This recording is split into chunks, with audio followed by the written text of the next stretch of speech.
Ramda, s'il te plaît, de faire, et Arnaud, de faire cette terre. Voilà. Je la reprends. Je sais que c'est frustrant, mais je sais que je serais très frustré aussi si vous n'avez pas le temps d'entendre un peu plus nos intervenants.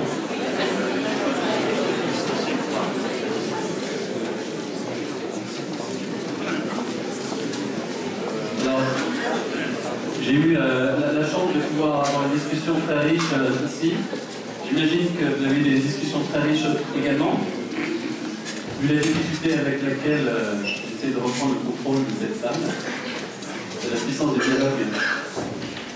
J'espère que ceux qui étaient debout tout à l'heure sont maintenant assis, que la fraternité sur laquelle on a été interpellé est en action dès maintenant.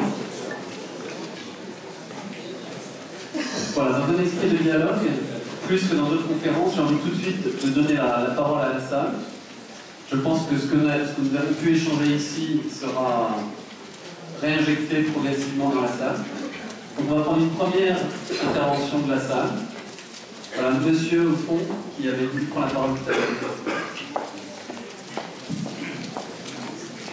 Et je vous remercie d'une intervention aussi concise que possible, par souci de temps.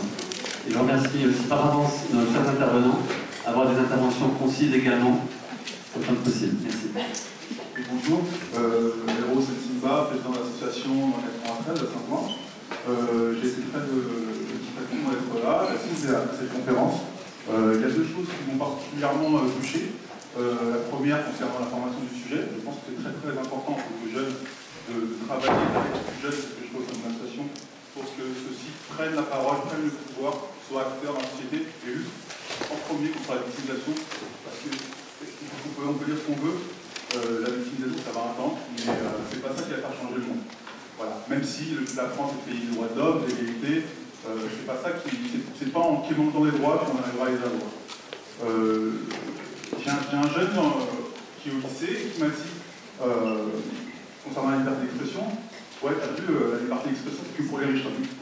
Et donc, je lui ai dit, bah, déjà t'as entendu ça beaucoup, il me dit à la télé, je lui ai dit, viens coupe la télé, mets-toi à lire, essaye d'apprendre, et arrête le rap, s'il te plaît, parce que le rap communiste, ça n'existe pas. Aujourd'hui, le rap, c'est la valorisation du libéralisme. C'est valeur. Ensuite, je vais vous dire sur le décryptage des caricatures. Effectivement, c'est important d'aider les jeunes à décrypter les messages. Mais il faut aussi expliquer, parce que le savoir et l'histoire, c'est quelque chose de très important aussi, comprendre l'histoire pour pouvoir mieux agir. Il faut comprendre aussi que Philippe Val, vous pourrez aussi faire un lien, est un néoconservateur. Il a défendu l'attaque en Irak, qui est une personne qui œuvre pour le choc des civilisations, et que Charlie Hebdo, à l'époque d'Arakiri, était un journal subversif. Il ne l'est plus aujourd'hui, c'est important de le dire. Voilà.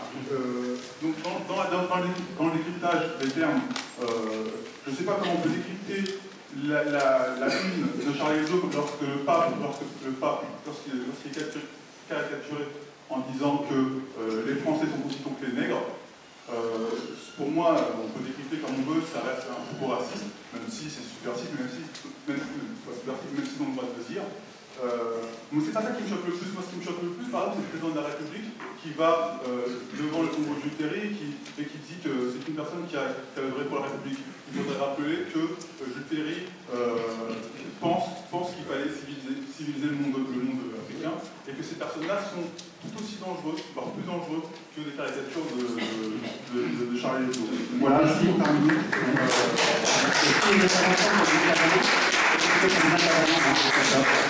Alors, on va prendre une question aussi pour les intervenants pour commencer. Monsieur tout au fond.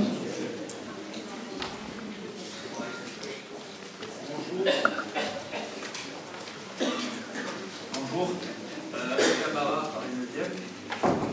J'aurais une question un petit peu pour Madame Camille Bess, que je ne connaissais pas et que je découvre aujourd'hui.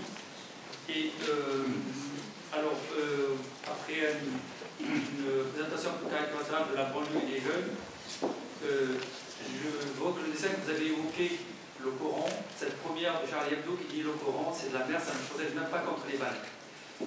À première vue, moi je ne l'ai pas interprété comme un propos religieux ou blasphématoire. C'est au lendemain d'une dictature féroce qui a fait plus de 1500 morts. C'est la démocratie que nous avons assassinée en Égypte.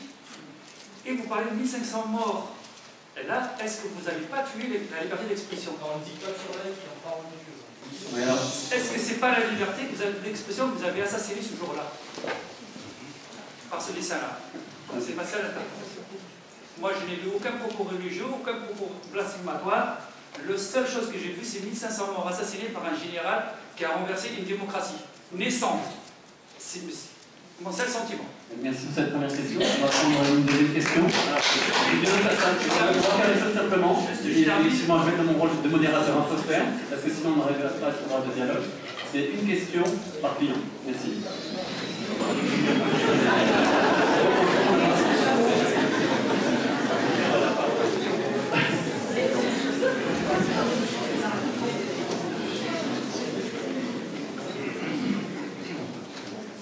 Bonjour à tous.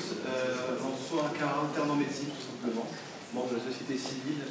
Moi, la question rejoint un peu celle de monsieur, c'est-à-dire Madame Canibès, de savoir qu'est-ce que vraiment la vérité, et est-ce qu'il n'y a pas aussi le ressenti qui prime sur la vérité, en fait, et à quel moment la part du ressenti sur la vérité doit être prise en considération. Voilà, c'est tout. Merci. Je me tourne vers les intervenants. Est-ce que vous avez envie d'autres questions ou vous voulez déjà prendre ces deux premières questions?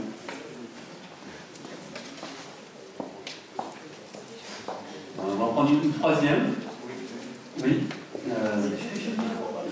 Non, mais ça sera ici et puis ce sera pour le prochain tour.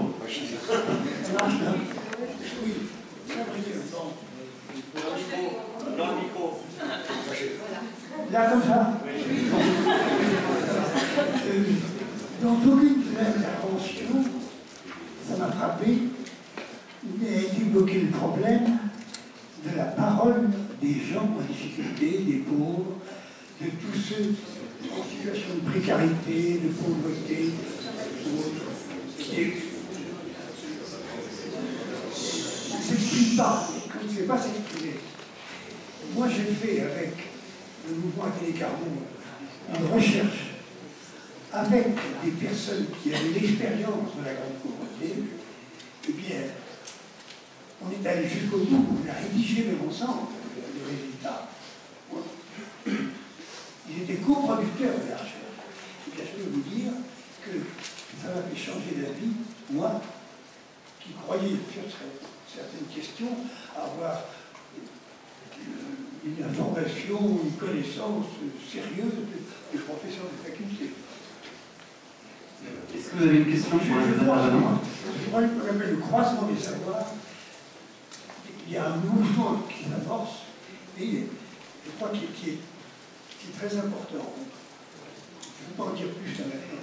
D'accord, merci pour votre intervention. Alors, je me tourne vers les intervenants. Donc, Camille, pour commencer. Donc, je suis pas sûre d'avoir très bien compris. Alors, je vais essayer de répondre et si je tombe à côté, on en discute. Sur le ressenti et la vérité, enfin, moi, je crois qu'on donne presque trop de pouvoir à ces dessins. On est des clowns, on fait des blagues. Alors, ça fait peut-être pas tout le monde, mais ce sont des blagues. Et on laissera toujours quelqu'un. C'est quelque chose qu'on peut... Enfin, on n'est pas nombreux à penser comme moi. Vous deviez avoir ici normalement Plantu qui n'a pas pu être là, et je pense que le discours de Plantu vous aurait plus que le mien.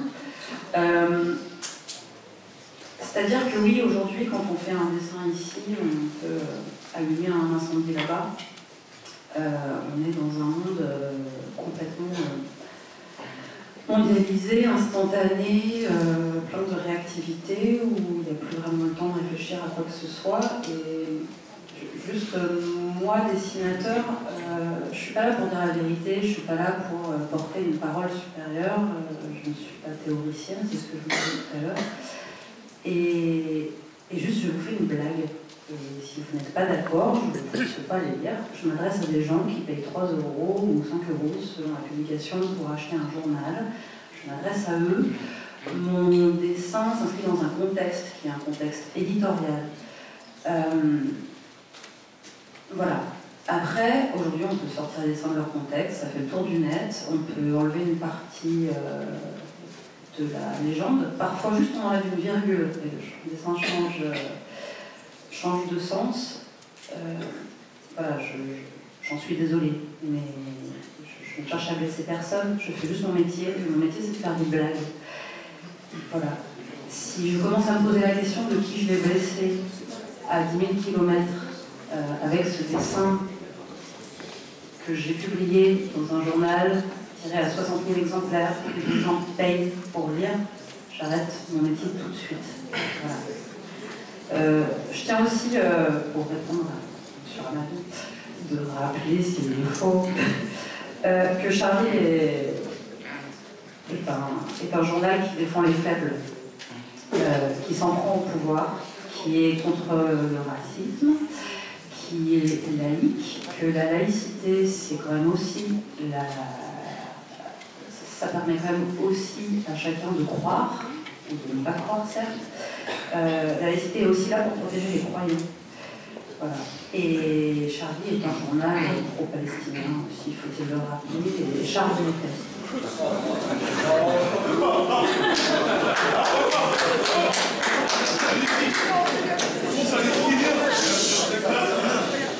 C'est où le rapport à Merci. Non, ça n'a aucun rapport. D'accord, c'était juste pour deux. Est-ce qu'on passe la parole à M. Morin, peut-être ou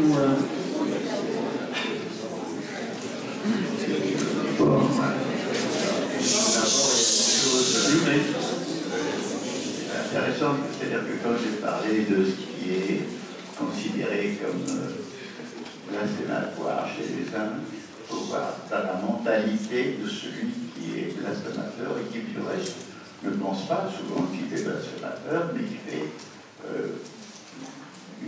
qu'il est animé par un juste point de vue, par exemple, que la religion favorise superstition et fanatisme et tout ça.